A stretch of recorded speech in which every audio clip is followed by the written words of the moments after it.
So let me ask you something. What if I told you there's an investment out there that gives you these incredible returns, helps fight global hunger, and saves lives for literally pennies, but for some reason, we're choosing to walk away from it? It's a massive paradox, right at the heart of global development, and we're about to dig into why it's even happening. So what's the big problem here? Well, this isn't some loud, headline-grabbing crisis you see on the news every night. No, this is something that's been happening quietly, kind of in the background. It's a really concerning trend that's been building for more than a decade now, and it has some huge implications for all of us. In this chart right here, this gets right to the heart of it. Just look at that trend line after 2009. Public spending on agricultural research as a piece of the whole farm economy is actually falling in the high-income countries that pioneered all this work in the first place. It's like the engine of progress is slowing down right where it was invented. The big question is, why? Why is this happening? Okay, so to really get why this decline is so worrying, we need to back up for a second and understand why government investment in this area is so critical to begin with. You see, this is not something the private sector can, or frankly, will, do on its own. The whole reason comes down to this core economic idea called public goods. Just think about it for a second. When scientists develop, say, a more drought-resistant type of wheat, what they're really creating is knowledge. And once that knowledge is out in the world, pretty much any farmer can use it. You can't really stop another farmer from using it, and one person using it doesn't prevent anyone else from doing the exact same thing. The classic analogy, and it's a perfect one, is a lighthouse. Its light helps every single ship get to shore safely. That's a huge benefit for everybody out on the water. But would any one ship owner pay to build the whole thing themselves? Probably not, right? Because they can't stop other ships from using the light too. That's what economists call a market failure, and it's exactly why this kind of foundational research needs public money to get done. So the theory makes perfect sense. But what about the real-world results? Let's get into the data, because honestly, the payoff numbers here are almost hard to believe. 44%. Just let that number sink in for a moment. That's the median rate of return on these investments, and that's according to hundreds of different studies.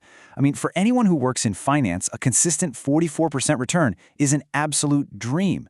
This isn't just a good investment, it's one of the best investments a society could possibly make, period. Now, here's where it gets really powerful.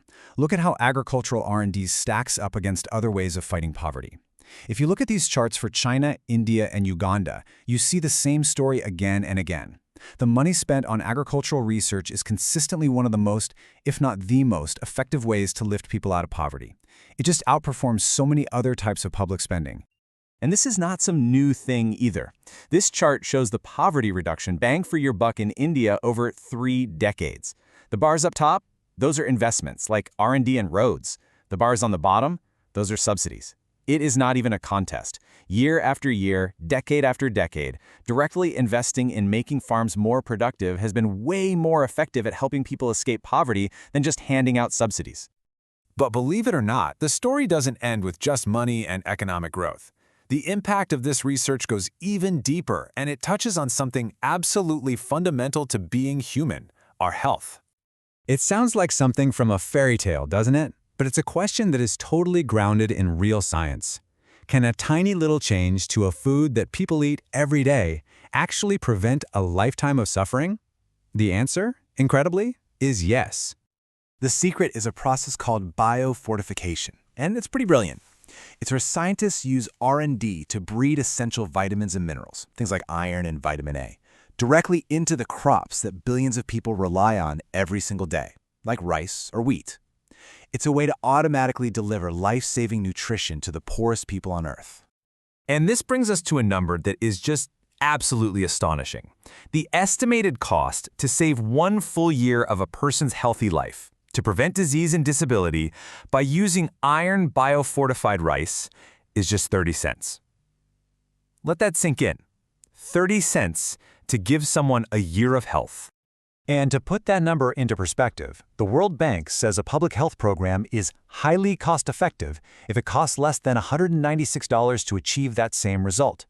Biofortification doesn't just meet that standard, it absolutely shatters it. It's one of the most efficient, life-saving technologies we have on the entire planet. Which brings us right back to where we started. We've seen the theory, we've looked at the incredible economic data, and we've seen the life-saving health impacts. So now we have to face that central puzzle head-on. So here it is, the paradox in its starkest form. On the one hand, you have overwhelming evidence. This stuff delivers massive economic returns, it's one of the best tools we have for reducing poverty, and it creates some of the most cost-effective health solutions ever. But on the other hand, the reality is that the very countries that created this engine of progress are now investing less and less in it. So when you put it all together, you realize this isn't an investment with just one benefit. It's a threefold victory. It literally drives economic growth, it's a super effective tool for helping the world's poorest people, and it delivers life-saving health outcomes for pennies on the dollar. So we're left with this one final, really challenging question. The evidence couldn't be clearer. We have a proven tool with the power to feed the hungry, to lift up the poor, and to heal the sick. So the question isn't whether it works. The real question is this: why do we let it get left behind?